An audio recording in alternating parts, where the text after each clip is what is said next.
United States President Donald Trump has claimed that the US military has ended the killing of Christians in Nigeria. He has said that they have ended it. Okay, Trump made the remark on Friday during an event in Washington where he spoke about his administration's security operations and efforts to combat terrorism in different parts of the world. Okay, according to US President, American intervention in Nigeria played a major role in halting attacks allegedly targeted at Christian communities, particularly in areas affected by insurgency and violent extremist activities. So Trump is saying that they have ended it. Of course, that before they came, that there was a lot of insurgency in some part of Nigeria. Okay, as you know, we recently struck Nigeria and largely ended the slaughter of great Christian populations. Of course, we know that they struck Nigeria a couple of times, even this year, right? But then, did he end the killings? That is the question. Look at this. It went further to say, he described the situation before the alleged intervention as severe, claiming that thousands of innocent people, including women, children, and the elderly, had been killed in brutal attacks. So he said that before they came in, that a lot of people are in thousands, but after they struck, that there is no more kids. Okay, look at this also. They have a great Christian population. They were being butchered. Thousands and thousands of people were being killed. Children, women, old people just being slaughtered, hashed to death. This is what Trump is saying, that before they came, before the US military came, that thousands and thousands and thousands of Nigerians have been unalived. But when they came, that the whole thing stopped. Look at this. It went further to say, Trump added that the alleged military action significantly weakened those responsible for the attacks, that his intervention weakened those that are responsible for those attacks. That is what Trump said. On a final note, he said, they know that if they go further, the attack will be far greater and that they don't want to really get involved anymore so much. We hit them very hard. We knocked out their leader. We knocked out their second leader and their third leader. So Trump is saying that they hit those terrorists so hard that they knocked out their second leader and knocked out their third leader. But the question is, after knocking out second and third leader, did he actually stop killings? Did he? You watching me, I've asked this question, I'm asking again. Be sincere. Has killings stopped in Nigeria? Has it? After listening to this news, after watching the video where Trump said this, I was thinking. And then I remembered something. I remember in the month of February, US Congressman Everett Moore said that one of the ways they can stop this, case going on in Nigeria, that one of the best way they can stop it is by ending Sharia in Nigeria. I hope you remember that news, right? Look at this. It says, US panel wants Nigeria to repeal Sharia blasphemy laws. They say they want to repeal. The word repeal is to cancel. They want Nigeria to cancel Sharia. I hope you know that. Let me read a part of it so that you understand. A United States congressional panel has called for the repeal of Nigerian Sharia and blasphemy laws, citing the measures as critical to addressing the persecution of Christians and escalating insecurity in the country. They have said that it is a very good measure that can be taken to stop insecurity in Nigeria. Today, has the Sharia stopped? I'm asking, has they stopped Sharia in Nigeria? Has killing stopped? But our Oga don't come out to tell us that, killings has stopped. And I don't blame Donald Trump. I don't blame him because he relied on information. It is the information they gave him that made him to come out to speak. But I can tell you that, there is still things in Nigeria. Of course, I'm not trying to, paint Nigeria black, but it is a reality. You go to news, you will see it everywhere. Thousands are being, gone down every day. Every day, thousands are being gone down. And after watching this news, as God may have it, I saw a video where a northern scholar came out on international television, on Nigerian television, to say that no matter anything anybody, do, that they cannot and can never stop Sharia in Nigeria. He said that they cannot stop Sharia in Nigeria no matter what. Please, I'm going to beg you, pay very close attention to this. Then you understand that something is really, really wrong. Mmili abago n'opi ụgbọgụrụ. Mmili abago n'opi ụgbọgụrụ. No, something seriously is wrong somewhere. But then, I wouldn't be surprised. Why would I be surprised? Don't you remember the $9 million? Don't you remember, some other things that has been happening? Well, let me allow you to listen to this northern, scholar, what he said, what he told Trump about Sharia. Please, just listen to him. Then you drop your comment in the comment section what you think, please. The takeoff point is to acknowledge the fact that the right to religion is a fundamental human right that has been acknowledged, recognized, and sanctioned by international human rights instruments. Hello, can you hear me? Oh, absolutely. Please go ahead. Can you hear me? Yes, Prof. Yes. Go ahead. The takeoff point, like I said, is to acknowledge and recognize the fact that the right to religion is a fundamental human right that has been recognized, sanctioned by all international human rights instruments, regional instruments, and domestic constitutions. The Sharia implementation in Nigeria did not start with the 1999 constitution. Even as far back as 1802, and as documented by scholars on Orientalists and writers on African customary systems, have acknowledged the fact that Sharia law has been in existence. In fact, outside the Arabian Peninsula, nowhere was the Sharia applied, including the criminal law of capital offenses, like it is applicable in northern Nigeria. Now, the issue of the United States demand for the proscription of Sharia, I think it is a very serious fundamental human rights concern to the Muslims of northern Nigeria or Nigeria in general, because the rights of every human being to religion, like I said, is sanctioned, and the Muslims are not an exception. And in fact, that would in a way interfere with the domestic affairs in Nigeria of regulating religious rights. And even the United States, there are quite a number of Muslims, and that the statistics are showing that one of the fastest growing religion is the religion of Islam, and the United States is very well known of religious freedom.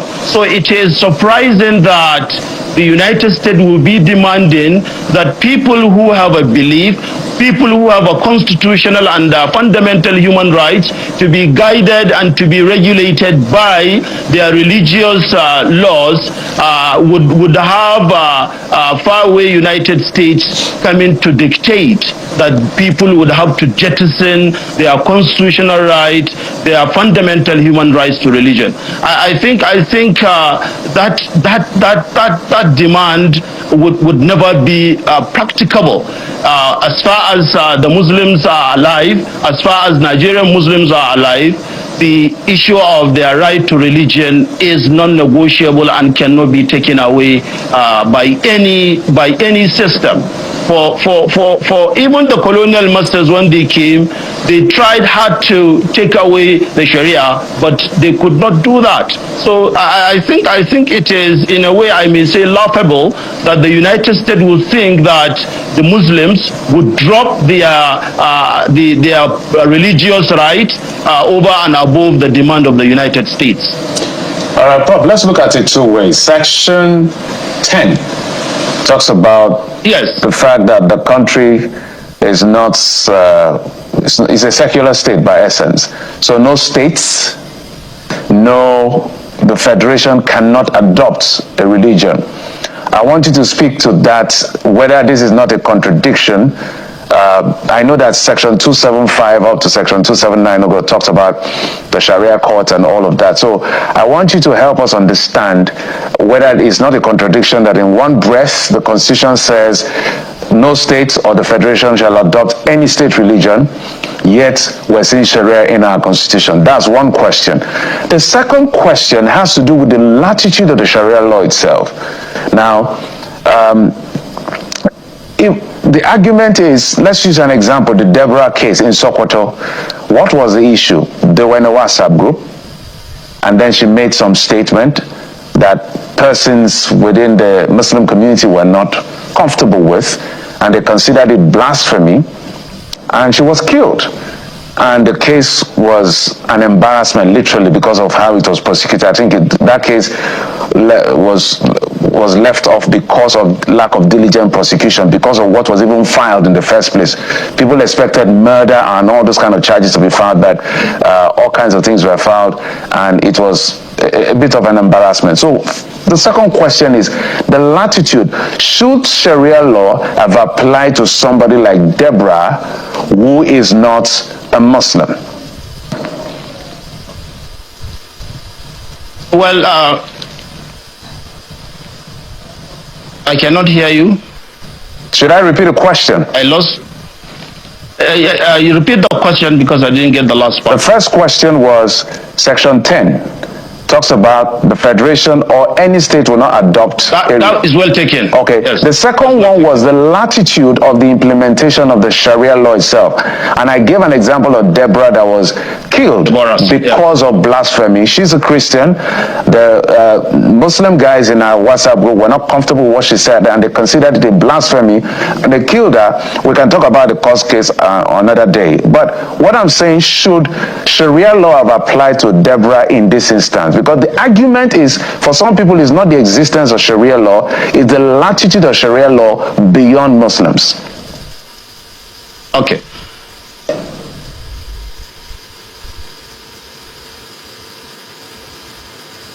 I lost the audience. I can't hear you. Prof, go ahead and answer the one you heard first. Answer the one you heard. Okay, you see, the issue of Section 10 of the 1999 Constitution, I think around 1999-2000, there were a lot of debate when Zamfara State started the re-implementation of the Sharia. Now, you see, the issue of Section 10. Section 10 should not be read in isolation to other provisions of the Constitution. Section 10, quite all right, stated in the substantive provision that Nigeria, no state or the federation should adopt any religion as a state religion. But that does not mean the argument, my view, and many others hold the view that Nigeria is not a secular country. Now, the takeoff point in arguing this is, what is a secular state, and what is when can a state be said to be secular? The ordinary meaning, English meaning of secularism is to be indifferent to religion, indifference to godly things, and no one can say that Nigeria is not a godly country, because beginning from the preamble of the Constitution, we resolved, as per the preamble of the Constitution, to live as one sovereign country under God. And then the Constitution, like all international human rights instruments under Section 38, sanction the right to religion, thought, and conscience. You have the right to practice your religion either in public or private. And then going down, like you rightly said, there are religious institutions that have been established by the Constitution, like the Sharia Court of Appeal, like the other aspect of the religion that is in the Constitution. And we know that the practice practice and the tradition in Nigeria is that the federal government, the state governments do also sponsor religious pilgrimage, which is a religious thing, which is an indication that that there is a religion, that the government recognizes a religion.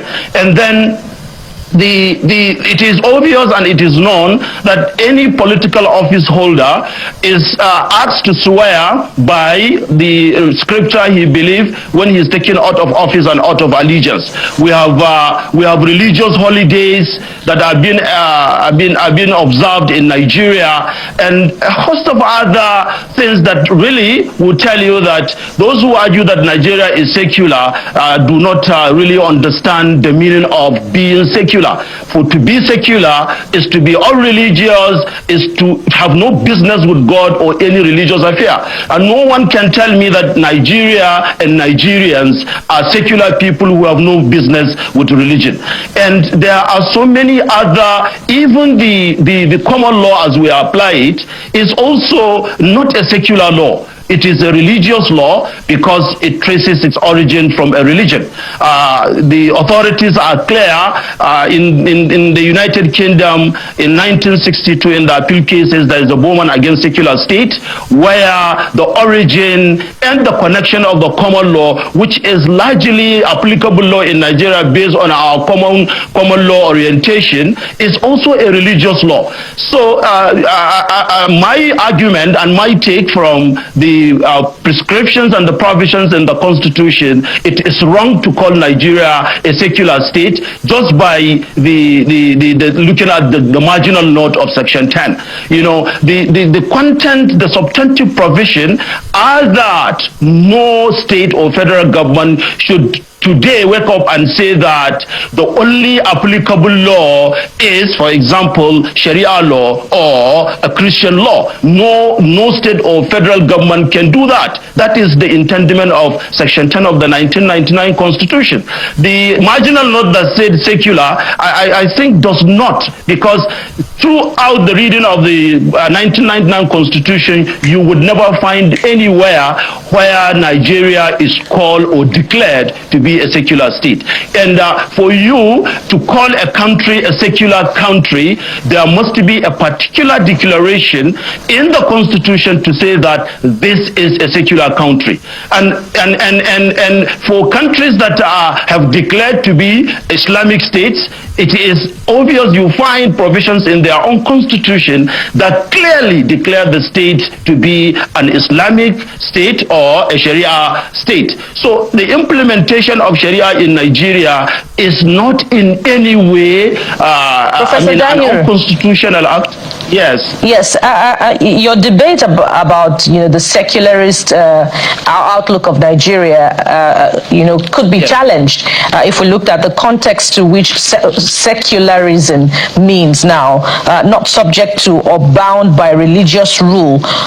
Not subject to or bound by religious rule. Now, if you consider that Nigeria is a heterogeneous country, I believe the question is to the effect that should other populations who do not derive their faith from Islam, as others in the north do, be subject to Sharia law? And northern Nigeria is as heterogeneous as other parts of Nigeria. I believe that's the question, and specifically in relation to Deborah. So should Sharia law have applied to her? I believe that is the context of the question that you should be addressing. Well, there are two questions. I'm getting to the case of Deborah.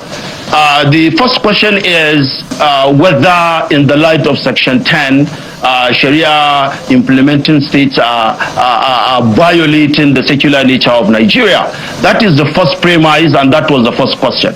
Now, to the question with respect to the extent of the application of Sharia law, I think there is a lot of misinformation and ignorance of the existing Sharia criminal framework in the states that are implementing Sharia. There are provisos specifically provided that Sharia law is only to apply to those who profess the Islamic faith. It is only where a non-Muslim has given his written consent to be bound by the Sharia penal code that he is to be tried in accordance with Sharia penal code. And the case of Deborah was never tried in accordance with the Sharia penal code of Sokoto State. You know, the way it operates is that from 2000 to date, in the state that are implementing Sharia, there are two criminal codes.